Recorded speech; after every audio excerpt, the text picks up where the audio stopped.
Good morning. My name is Robert Logan. I'm the fire chief for the city of San Diego. This morning at approximately 3:47 a.m., we received a call of an airplane down. At that time, we responded our units with the priority of rescue, saving lives, and preserving property. Next, I'm going to have my assistant chief, Dan Eddy, come up and explain the operations that took place moving forward from that point. Morning, everyone. Crews arrived on scene just after 3:47, about 3:55 this morning. What they found was behind you, the scene that you see behind me right now. We had a plane that had come through this neighborhood, taken out one home. We had one home on fire, multiple cars on fire going down the street. We initiated what's called an Alert 5, which is an upgraded for a plane off the runway. We started the Alert 5, followed that with a second alarm to ensure we had all the units here. It's 3:45 in the morning. Our worry was the fact that people are home, people are living in their houses, and we want to ensure that we had all that done. We started initiating the fire attack while at the same time going inside each structure behind us and ensuring that they were cleared out and we had no one inside those structures. Once we had an all clear on those structures, we focused more back into the street on the cars that were on fire, because for us, our main concern is ensuring that we get the citizens out and get those rescues complete. Crews did a great job working with San Diego PD to start evacuating the neighborhood and with the military to ensure that we are doing the right things to work with the military on that. Great coordination by all. We were able to get knocked down on the fire, start to work through and start to do secondary searches of the houses behind us and ensuring that everyone was out of those areas. We started an evacuation area to the north of us to one of the elementary schools and started to ensure that we had everyone out of those homes. After that was done, we started our recovery effort, which you see behind us. We're holding the scene for FAA, NTSB to ensure that they can get the investigation done and no evidence is tampered with or moved at all. Once that is complete and their investigation is done, then we'll start moving back through and working with the military and San Diego PD to clear out the neighborhood and ensure that everything is complete. I'm going to pass it over to San Diego PD right now, Lieutenant Easter. Hello. We received the phone call or the incident, and our officers, we responded and conducted evacuations in this area. Right now, this is still an active scene. So roads are closed. If you're looking for updates, monitor our social media accounts, X, Facebook, Instagram. We will continue to provide updates on road closures and the conditions as this incident continues. On that note, I'm going to pass it on to Captain Robert Healy. Spell your name, sir, before you go, please. Easter, like the holiday. Okay. Hey, good morning. Captain Bob Healy, Naval Base San Diego Commanding Officer. Our primary objective remains the safety and security of our military families who live here in this neighborhood. Over the last couple hours, we've been able to connect with them to make sure that they are taken care of, and most of them have gone down to Miller Elementary, which is our evacuation site. Very pleased with the community response in addition to the city and local officials to provide all of the services that they need. Primarily, our job is to get them back into their homes as soon as possible. And we're working with Liberty Military Housing, who oversees this complex, to do just that. Hopefully, we expect people outside of this general area to get in by tonight. And then certainly this area will be down for some time based on NTSB investigation. We have continued to communicate through our Family Information Call Center at 844-523-2025. Liberty Military Housing has also released red flag messages to the families so they have the latest and greatest information. The base continues to message via our internal communication system as well as social media. Again, just want to thank the local community for supporting the military families and everyone for all that you've done. With that, I want to turn it over to Councilmember Campillo. Good morning, everyone. My name is Raul Campillo. I represent City Council District 7, which includes the Tierrasanta neighborhood and Murphy Canyon neighborhood. San Diego is home to one of the largest installments of United States military active service members and veterans. And in this particular neighborhood, we had dozens of active duty families that are suffering, that suffered some injuries, and their homes have been destroyed. But the city of San Diego, our employees, along with the military and the school district, have been well coordinated from the early morning until now, and we will be throughout the rest of this tragedy. With the very sad loss of life from the plane, we know that there was many miracles and many heroic actions from our police department, from our firefighters and the military members themselves. I heard stories over at the school just near us about military families helping military families out of their home, jumping out of windows, avoiding fire. These are families that San Diego values, we're proud of, and we're going to continue to support these military families who are from all over the country but live right here in San Diego. As you can see, the damage behind us is incredibly significant, was life-threatening, and thank God nobody on the ground was killed. We're going to continue to support them through our City of San Diego personnel, our first responders, and I really encourage people to donate, to call in to our offices at City Council, the Mayor's office, to find out how to volunteer and help in ways like that. These people are going to be recovering for a long, long time, and the City of San Diego is going to be here to support them. Thank you for being here, and I know we're going to take some questions. Okay, yeah, just a few questions. Yes, I have a question regarding the recent tweet from the San Diego Police Department. It says that there are 2 dead now and 8 injured. Can you confirm that? And are the 2 dead from the plane? So that is what we have at this time. That's what we release. And yes, that's why we put that out. So that can be confirmed at this time. That is the latest update. There will be a press release that will come out later on with that information as well. Can you say that again? Can you repeat that? So to confirm 2 dead at this time, and what was the rest of that?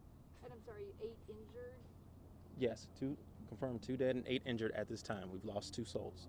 And who, of those who was on the plane, who was on the ground? That is still under the investigation at this time. Do you know how many people were on the plane? We're still discovering that.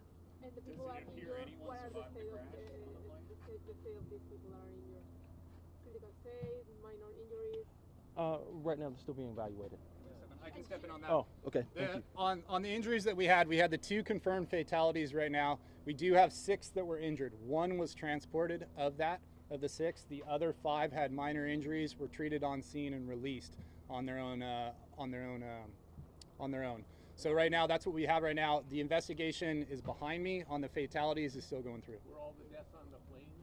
At this time, we don't know because we still have to identify who we have on the fatalities right now. But on the plane itself, that's what we'll do. That's why NTSB is here, working with other federal agencies to identify who's on the plane. Were the injuries people who were on the ground? Some of the injuries were people that were on the ground. All the injuries that we treated were people that were treated at the evacuation center. There was no one transported from scene.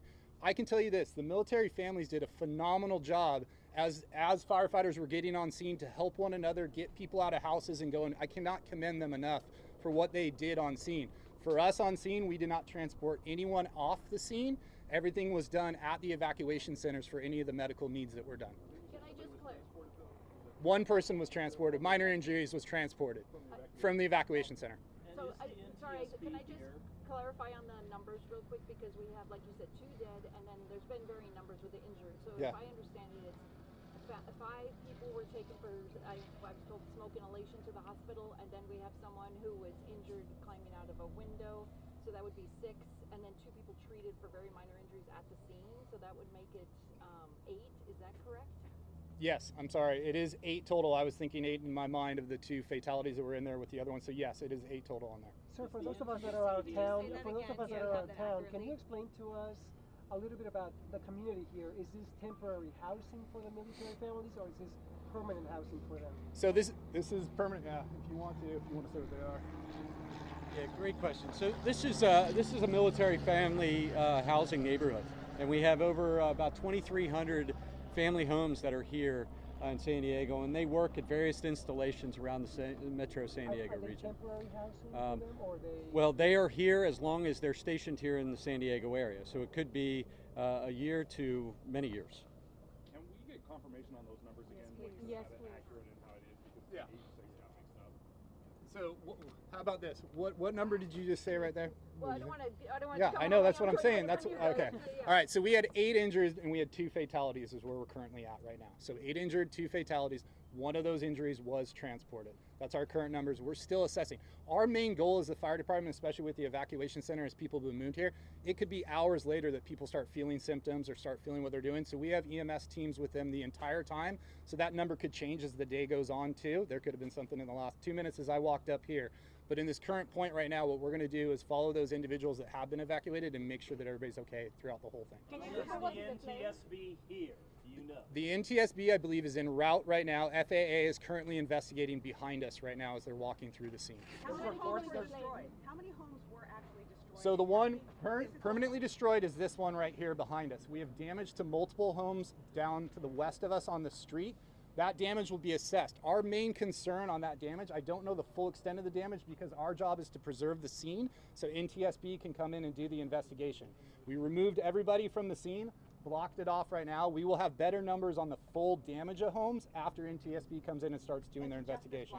It is just this block right now, but we have a large debris field that covers multiple streets. There was dense fog this morning. What do we know? There's a clipped power line that's being reported. What do we know as this plane was landing toward Montgomery? So as I came in this morning, when I came in this morning at about 4 o'clock, there was very dense fog as we came in. And some of the individuals are here were the same time. It was dense fog throughout the whole plateau that we had up here. We do have a clipped power line behind us. NTSB and FAA are looking into that to see if that was part of the problem as it came in.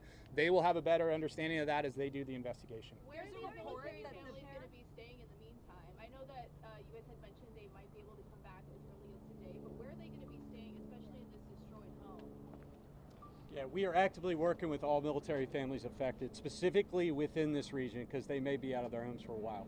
So we're actively collaborating with Liberty Military Housing, as well as the Red Cross and others down at Miller Elementary to put them in proper lodging overnight. So that may be hotels. Some of them have chosen to stay with family and friends, so there's a lot of different options. But we will ensure that they have proper lodging tonight and all the support they need. And the Navy will be footing that bill for them, or Liberty Housing? We will properly care for them. Yes, ma'am. Is this Navy-owned property, or is that correct to say? No, it's San Diego jurisdiction here. Okay, so but it's Navy-owned housing. Correct. Okay. Yeah. There's about the airplane. There was a lot of talk. It was from the Midwest. Can you share what you've learned about the plane itself and possibly the people aboard? No, all we had was that it was launched out of the Midwest and was here for San Diego. The FAA or NTSB might have more factual information. I don't have a wing number, any of those other things that are on there. What we know is it was launched from the Midwest, was en route to here, and then we got the call at 3:45 in the morning. How many buses was Montgomery Field closed at that time? I mean, Air Tower controlled? Air Tower was controlled, but they have the ability to come in with it being closed by being able to radio in and open up the lights on the runway. There's a report that the weather system was not working, and the air traffic control told the pilot coming in that it wasn't working. Have you heard that? Do you know anything about that? I know nothing about that. I know the rescue side of it, and we came through. Hopefully FAA or NTSB will have that answer for you. Do you believe that anybody on the plane survived? I don't know on that point right now. I can tell if you look behind me right now, I don't know on that point, but no, I don't believe so. How many passengers of the victims so far? No, I don't. How many of the injured are from this house? Any of the injured are from this house behind. I can't really say if they're injured from this house behind. I have to keep that private. Were all of the homes occupied? I believe all the homes were occupied. We did searches of every single home as we came through. This military housing area that is here is constantly occupied all the time. It's a very busy area, but I believe all of them were occupied. How many passengers are aboard the plane? We don't know how many passengers. I don't know. If you look at the plane, the path that it took behind me here, you can see that its trajectory came through this direction, took out the front of that house, and it ended up here to the right behind me. When I walked around, I didn't find any big body of the plane. I saw like a little bit of fiberglass over there on Santos Street, and then of course this panel out here. But is there any other part of the plane that what parts of the plane are still out here? There's plane everywhere. Our debris field is very large. That's why we have multiple blocks that are blocked off right now. As you guys would expect, when you have something that large coming in with that amount of speed, we're going to have a lot of throw that goes every which direction. Our goal with this is to fly our UAS, which you saw, which are unmanned aerials, over the top, to ensure we're looking over the tops of the houses. We're looking everywhere in our neighborhood for any type of debris. I can't give you a field because we're still searching ourselves to find out what that footprint is. So you don't know if there's a big part of the body that's out there somewhere? That's not for my investigation. We're just looking through it and seeing. Can you tell us how dangerous it was with that jet fuel? And also, I believe you have one vehicle that firefighters couldn't put out. I don't know if that was an electrical vehicle. Can you just tell us the challenges you faced? Yeah, so challenges on scene like this are just like anything else. They're incredibly dynamic, right? As we're coming in, we have a plane that has crashed into a residential area. So our goal on this is we treat this a lot like a wildfire. We're going to division it off. We're going to section it off. We're going to send multiple units to different areas. We're actually going to throw the world at this too. We're going to bring every medical unit that we can and every engine that we can because we want to ensure the safety of the citizens that are here, right? When crews first got on scene, we had multiple cars on fire. We had the house on fire behind us as it was going down the street. The car that was down the left, I don't know whether it was an electrical car or not. I just know that it was stubborn as can be, and no matter what we could do, we could not get that fire to finally go out as we were going through it. But when crews first arrived, we did have dense fog, so as they came down, you can imagine the scene of what they saw with what was behind them, a house fully involved with a plane through the middle of the street. So it was, I commend the crews, I commend the fire department, the police department, the military that came out here, the citizens themselves too, because anybody, it's tragic to see that behind you. Whether you're involved in it, and I feel for the people that are in the plane that had that were a part of this, but whether you're involved in it or not, just normal citizens that are here, they're going to remember this the rest of their lives.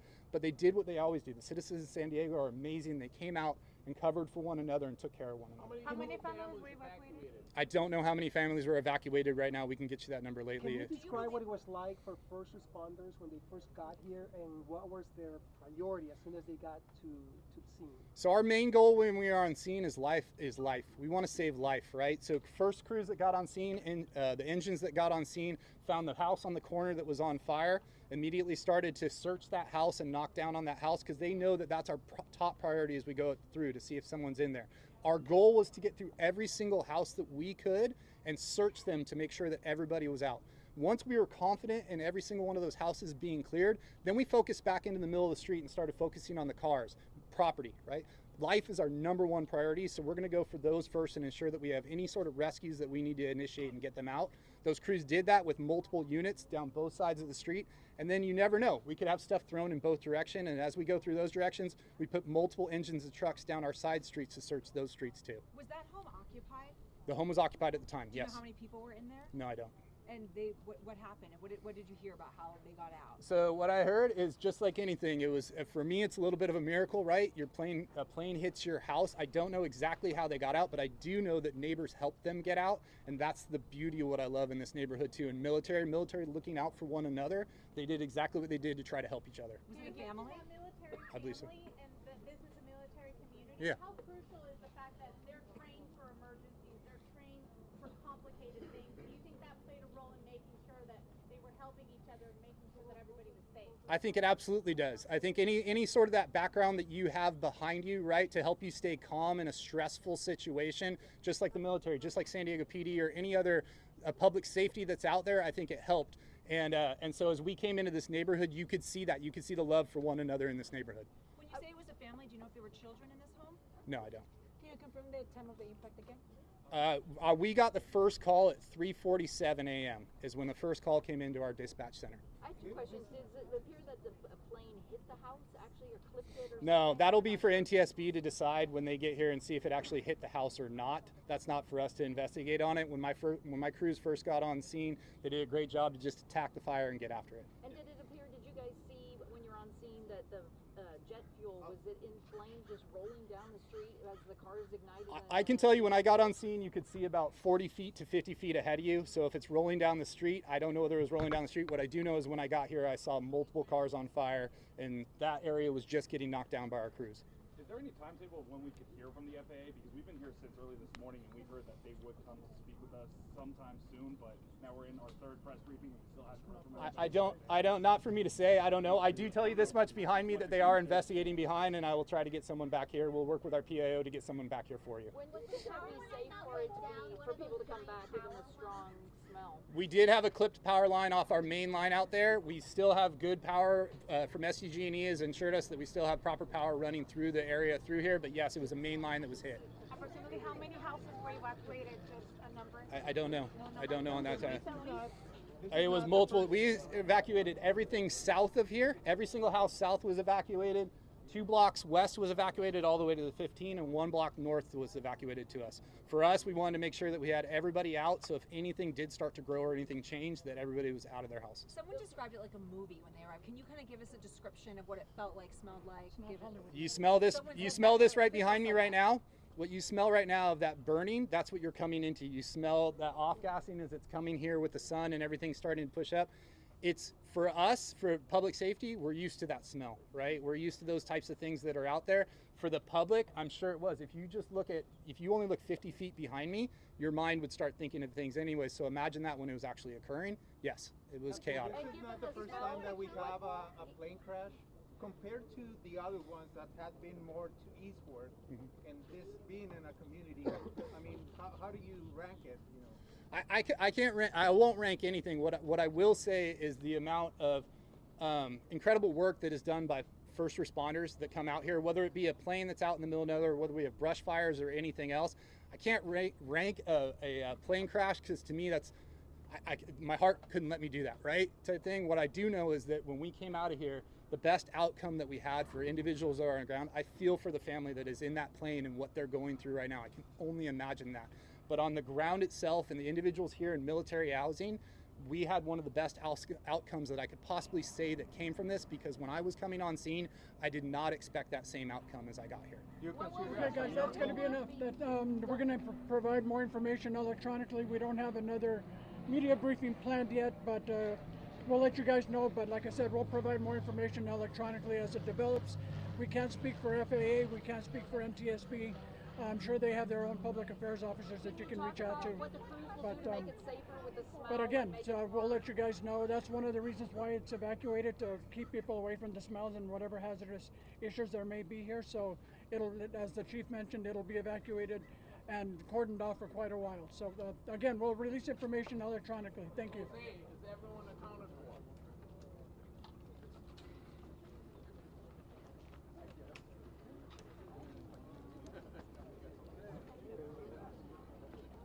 Ok, mi gente, bueno, pues esto es, hasta el momento es lo que nos dijeron. Voy a cortar este enlace porque ya va a entrar el noticiero. Ya va a empezar el noticiero, así que hasta aquí es lo que pudimos obtener y me conecto en un momento más después del noticiero del mediodía.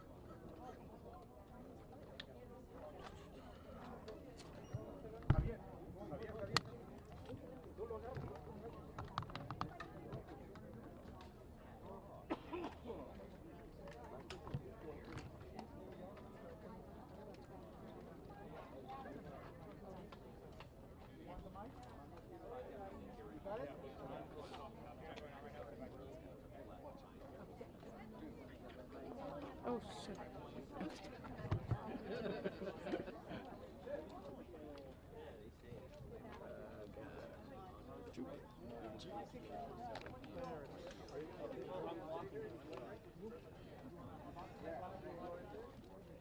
Sounded good?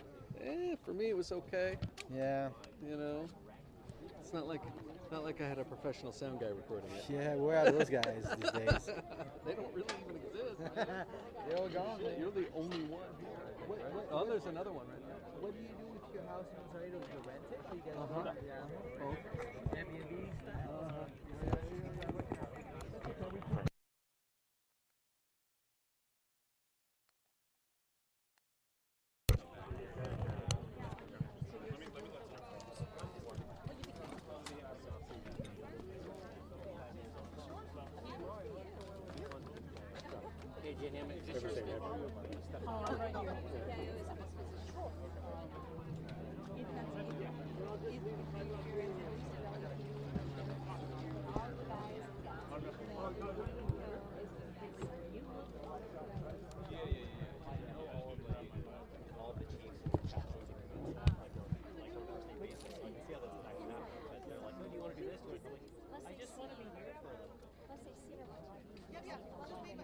Hey, Jenny. Glad to see you're still around. I'm still around. Of course you're still around. No, man. No, man. Don't you remember? I had heard rumors. And if you or the next reporter. Hey, you guys. For the script, say we barely just got out, and I'm supposed to hit with my station at 11:30 or after this break. So I'm not sure what the setup's going to be with you guys and everybody. I hear too much. Damn it. What is going on?